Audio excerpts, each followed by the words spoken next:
US President Donald Trump will meet with his budget director to decide which agencies he'll cut as the federal government shutdown continues. Russell Vart has already announced cuts to funding for climate change agencies in several states.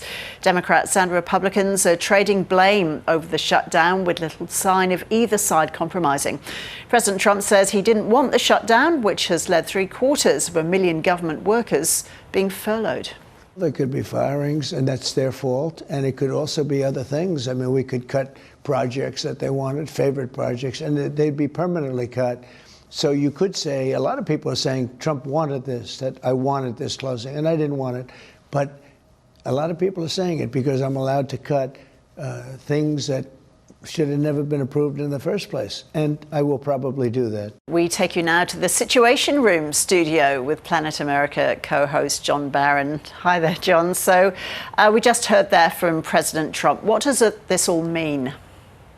We're hearing threats from both sides, Ros. The government is shut down because in order to keep the government funded, the Republican Party needs 10 Democrats in the Senate to vote for a continuing resolution to keep the government funded and opening for another couple of months while they agree on a broader budget plan. Now, Democrats are saying you won't get those 10 votes until you guarantee that you will continue to subsidise healthcare so that people's premiums don't double next year from an average of $900 to $1,900.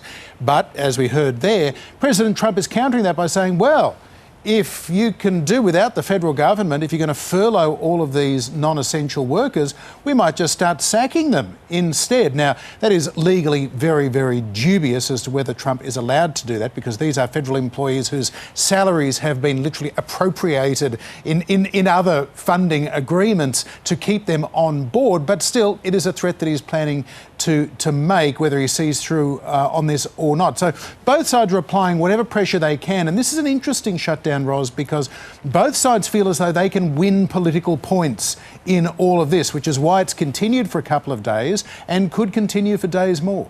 Well, how long could it go on for then, John? And is there anything that Trump or the Republicans can do to force the government to reopen?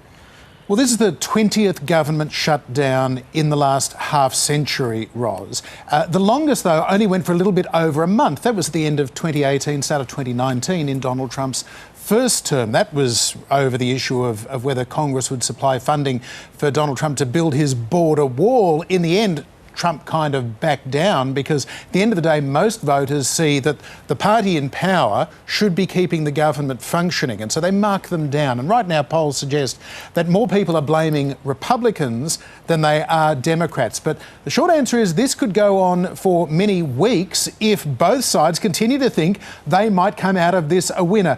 Democrats, remember, they see healthcare as their number one issue, the thing that could get them the majority in the House in next year's midterms. Meanwhile, President Trump, of course, this is the first time the Democrats have really stood up to him, and he's playing very, very hardball. So this is a fascinating standoff. The real world implications do kick in a couple of weeks when paychecks stop going out for federal workers. They were paid at the start of this month, so they're okay in most cases for a couple of weeks, and they will get back pay if they don't get their checks in 2 weeks from now. But the pressure will increase because a lot of people, including veterans, support workers, all sorts of Americans, are reliant on these federal checks that may stop coming soon.